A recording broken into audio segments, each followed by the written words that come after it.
Hi, so today we are going to be doing our strategy tool project presentation by Alyssa H., Alyssa K., and Amanda F. So, how can you motivate students with disabilities to want to learn? Well, there are many different strategies, but the three that we will be talking about today are graphic organizers, reciprocal teaching, and the Orton-Gillingham approach. So the first strategy that we will be discussing is graphic organizers. So what are graphic organizers? They are a visual way of organizing information to depict the relationship between facts, terms, and or ideas within a learning pattern. They form a picture in your mind to allow you to identify patterns and relationships that otherwise you may have missed. They can be constructed using multiple different structures or designs. Common types are Venn diagrams, concept maps, mind maps, and flowcharts. You might also hear graphic organizers referred to as knowledge maps, concept maps, story maps, cognitive organizers, or concept diagrams. So here are a few examples of graphic organizers. Our first on the left over here is a flowchart, which, as you can see, it says start at the top, and it has arrows pointing from box to box going across that give you a step-by-step process on solving a solution. They're used a lot in science, such as this one is, so it gives you step-by-step to get to your result. In the middle, we have a Venn diagram. Typically, Venn diagrams are used to compare and contrast information, so in a kindergarten classroom, for example, you may have them compare and contrast a cat and a dog. And so they'll put a cat on one side, dog on the other side, and the middle will be where they put things that these two animals have in common. And in the other part of the circle, they will be the differences. Venn diagrams can be more than just two circles. They can be 3, 4, 5, as many as you see fit. And they all will meet in the center somewhere.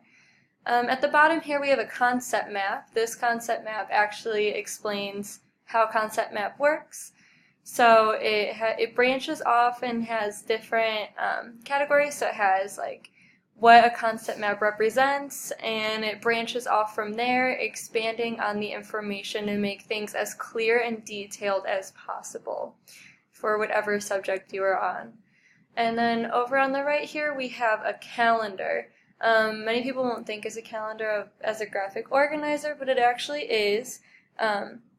If you think about it, you use a calendar to organize information. You use it to organize your schedule, what you are doing day to day, organize your assignments, your plans with your friends, your parents, etc. So how are graphic organizers effective, and how do they help students with disabilities?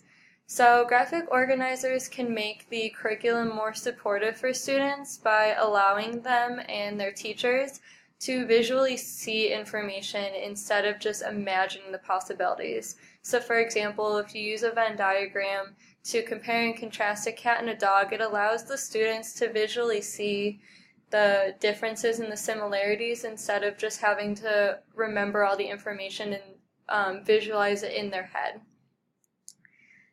Graphic organizers are also very good for arranging schedules and timelines. For example, the calendar helps you arrange your schedule and a timeline of events. And organizers such as calendars really help students with disabilities as well as students without disabilities just to work on time management skills. And graphic organizers have been found to help students with learning disabilities because they're often very visual learners and thinkers, so having a visual organizer will help them better to understand the information. So the second strategy that we're going to be focusing on is reciprocal teaching. So what is reciprocal teaching? Well, it's a strategy that allows for students to become the teacher within a small group. First, the teacher models for the students so that they can understand what is expected of them, and then the students are in charge of their own group and they get to be the teacher of their own group. So the students learn to guide their small group by using 4 strategies, which are summarizing, question generating, clarifying, and predicting. They put students in a group of 4 and assign each student one of the 4 strategies that I just mentioned above. And reciprocal teaching is mostly used during a reading activity or a reading lesson. So this slide just kind of gives you some insight on what each of the 4 strategies do. So the summarizer focuses on highlighting important information within a given text. The question generator focuses on generating questions from the information that was highlighted. The clarifier focuses on clarifying concepts or vocabulary that is not necessarily understood by everybody. And the predictor focuses on what is implied in the text, and they make connections to prior knowledge. So how is reciprocal teaching effective? Reciprocal teaching is effective for students to improve their reading ability. Students learn how to be a leader. It's easily understood and mastered by all students. It allows for students to interact with their reading, and that way they will be able to create meaning with the text. It keeps students engaged, and students are able to share different ways of learning material, which is effective because then each student within the small group get different insight on how to learn certain material. So how is reciprocal teaching designed for IDEIA disabilities? It's designed for students with learning disabilities. So teachers model an activity, and then students go over it with the teacher, and then after that the students apply it with a partner. And it helps students with SLD to retain information easier. Okay, so the last one we're going to talk about is the Orton-Gillingham approach. And the Orton-Gillingham approach is a step-by-step approach that focuses with students with dyslexia, difficulty reading, difficulty spelling, and difficulty writing. So pretty much what it does is it breaks down reading and spelling from complex skills into simpler skills. So pretty much instead of writing a full sentence or reading a full sentence, you are going to focus on the small things such as letters, words, and sounds. It also uses multisensory tools such as sight, touch, movement, and noise. And instead of memorization, it works on critical thinking skills, which will strengthen intelligence.